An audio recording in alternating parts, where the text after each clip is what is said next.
Okay, if you've spent any time thinking about your kitchen lately, you know the dream, right? Food that's perfectly crispy, cooked really fast, and, ideally healthy, not swimming in oil.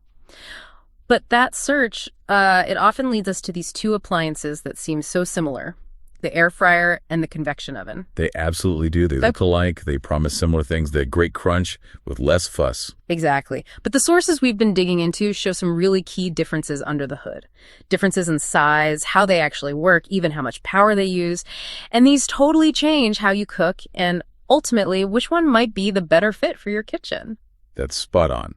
And that's our mission for this deep dive, really, to get past the sort of marketing buzzwords, like air fry, and really look at the physics, the performance data behind them.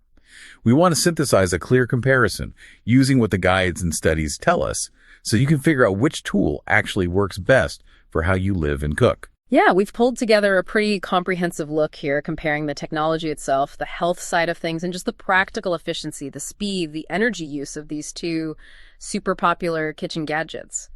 So let's unpack it. Where should we start? Maybe the basic tech? Like, what is an air fryer, really? Okay, yeah. So the research is pretty clear on this. An air fryer isn't some brand new invention, not really. What it is, fundamentally, is a compact, very high-powered countertop appliance, and functionally. It's essentially just a small but really optimized convection oven. Huh. So the name fryer is kind of a misnomer then. It's not actually frying anything. Not in the traditional sense, no. It's basically a small oven. But it gets that fried texture through, sheer intensity and speed. How does that work? Well, both appliances use what's called forced air cooking, basically, circulating hot air with a fan. But the air fryer is specifically designed for maximum airspeed in a really small space. So typically you've got a heating element up top, and then a powerful fan just blasts that hot air down and all around the food, which usually sits in a basket with holes in it. Ah, the perforated basket. Okay. Right. And that rapid airflow combined with a small cooking chamber, it really speeds up the Maillard reaction. That's the chemical process that gives you the browning and that lovely crispiness. Okay, that makes sense. And how does that stack up against a standard convection oven, maybe the one built into your range? It's the same core principle, circulating hot air. Whether it's a big wall oven or even one of those larger countertop models, it uses a fan plus an exhaust system to move the heat around evenly. And that's the key advantage over an old school conventional oven, which just relies on radiant heat. Convection gets rid of those annoying hot and cold spots. So the real tech difference is scale and focus. Both use fans, but the air fryer is like a specialized turbocharged version for smaller amounts. Precisely. Same physics, just a very specialized, intense application in the air fryer. Got it. Okay, that helps clarify the mechanics. But let's shift gears to probably the number one question people have. Are they actually healthier? I mean, they're both marketed as the healthy alternative to deep frying. And on that front, the marketing is pretty accurate. The sources confirm they are vastly healthier than submerging food in hot oil. The numbers we saw cited are quite striking. Air frying can slash the fat content by like 70 to 8% compared to deep frying. You often only need maybe a tablespoon or two of oil, sometimes none at all. Wow, 70 to 80%. That's significant. And convection ovens. Similar benefits, really. Minimal oil needed there, too, depending on what you're making, of course. Roasting vegetables versus, say, breaded chicken. And there's another health angle, actually, that often gets overlooked. It relates back to the speed. Because both these appliances cook food faster than traditional ovens. Right, the heat transfer is more efficient. Exactly. They might help preserve some of those heat-sensitive vitamins and minerals that tend to degrade during longer cooking times. Though, obviously, if you overcook something, the nutrients are going down regardless of the appliance. Okay, but we do need to touch on the acrylamide issue. For anyone listening who hasn't heard of it, what is that? And is it more of a risk with these fast hot cookers? Right, acrylamide. It's a chemical that can form naturally in starchy foods. Think potatoes, bread, that sort of thing, when they're cooked at high temperatures for extended periods. Specifically, temps above about 248 Fahrenheit or 120 Celsius. And since both air fryers and convection ovens use intense, high circulated heat, yes, they can potentially produce acrylamide. So should people be worried? Does that mean ditch the air fryer? No, not necessarily. It's more about how you use them, not the machine itself. The sources give some pretty clear tips to minimize it. Things like soaking cut potatoes in water before you cook them. Making sure you don't burn or really heavily brown the food. Aim for that golden brown color, not dark brown or black. And maybe using a slightly lower temperature setting if you can. Basically, avoid scorching or overcooking. Okay, that's manageable.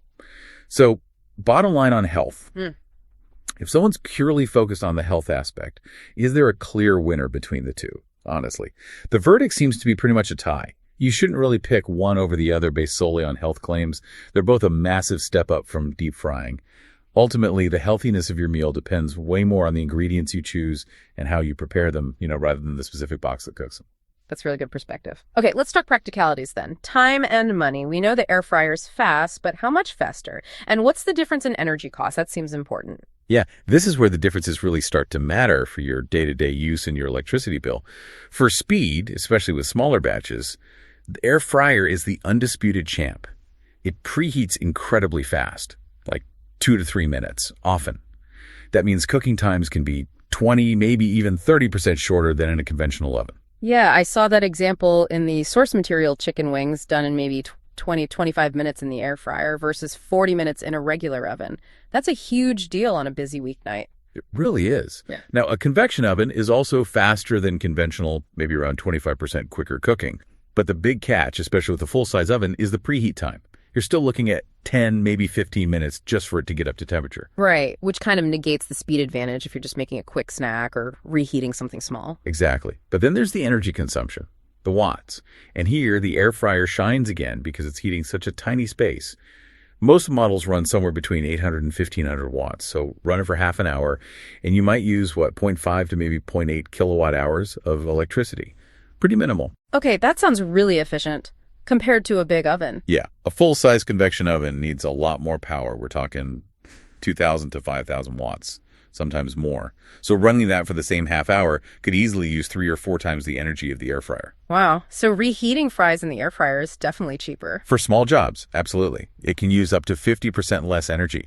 But, and this is but it brings us right back to capacity. Here's the nuance.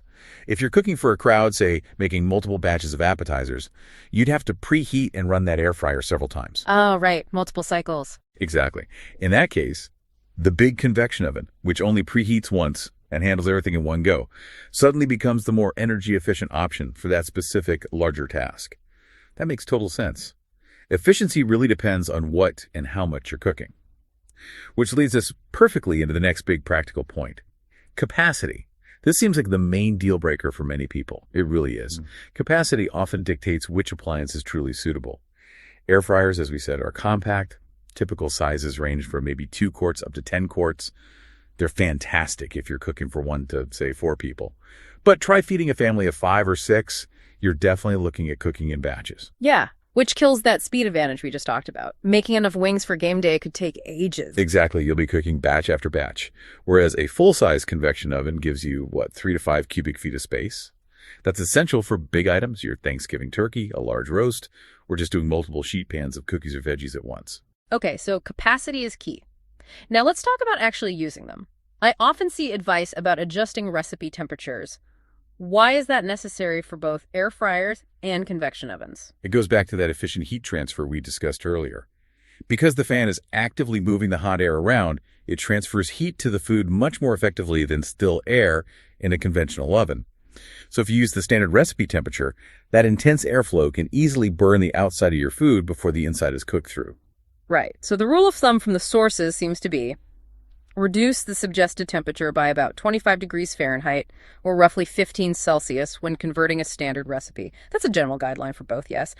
But you need to be especially watchful with the air fryer. Because it's so intense and cooks so fast, you should also plan to check for doneness much earlier, maybe about 20% sooner than the original recipe time. So if a recipe says 400 degrees air for 30 minutes conventionally, you'd set the air fryer to 375 degrees air. Correct. 375 degrees air and start checking it around the 20 or 22 minute mark. Don't just set it and forget it for the full adjusted time. Good tip. Okay, before we get to the final verdict, what about those hybrid appliances? You know, the countertop toaster ovens that now boast a convection setting or even an air fry mode. Are they the best of both worlds? They're definitely the ultimate compromise, I'd say. They offer great versatility. They toast, they broil. They often fit larger items than a basket air fryer, like maybe a 9x13 pan or a small pizza. But usually they don't quite match the performance of a dedicated appliance at its specific task. Meaning, if I want the absolute crispiest fries or wings, the dedicated air fryer still wins. Generally, yes.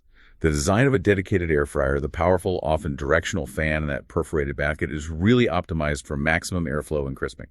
The toaster oven hybrids are often better at things the dedicated air fryer isn't great at, like broiling effectively or reheating pizza, where you want both radiant heat from the top element and some air circulation. Okay, that makes sense. It's a trade-off. All right, let's bring it all together. Time for the final decision matrix. If you only have room or budget for one, let's quickly recap the pros and cons. Air fryer first. Okay, air fryer pros. Super fast preheating and cooking, top-notch crispiness, very energy efficient for smaller amounts, and a big plus, it doesn't really heat up your whole kitchen. And the downsides. The main one is limited capacity. Definitely not ideal for big meals or families. It's also not great for delicate baking tasks. It takes up counter space, obviously.